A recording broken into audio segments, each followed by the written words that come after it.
Vijay CM கேண்டிடேட்டாக சொன்னால் அதிமுக ஓட்டர்ஸில் ஒரு பகுதி விஜய்க்கு வர்றதுக்கு வாய்ப்பு இருக்குது. விஜய்க்கு அன்புமணி ஆப்ஷன் இருந்து ஓபிஎஸ் ஆப்ஷன் இருந்தது.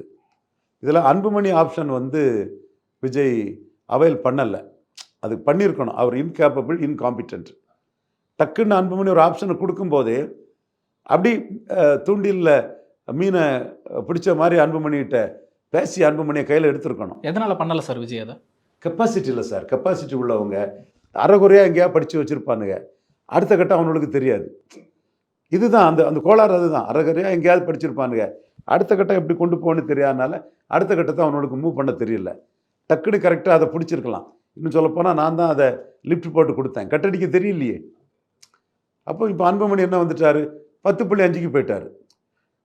அவர் வந்து எடப்பாடி விழுறாரு. இந்த மைண்ட் கேம் தான் பார்த்துடுங்க. எடப்பாடி ஜெயங்கொண்டாம் கூட்டத்தில் வந்து விழுறாரு. பாமக என்டிஏக்குள்ளே இருக்குது, பாமக நம்மக்கிட்ட வந்துடும்னு சொல்கிறாரு. கூட்டம் ஆர்ப்பரித்து கைத்தட்டுது. அன்புமணி உடனே ட்வீட் போடுறாரு, 4 அமைச்சர் இருந்தால் தான் நான் வருவாங்கிறார்.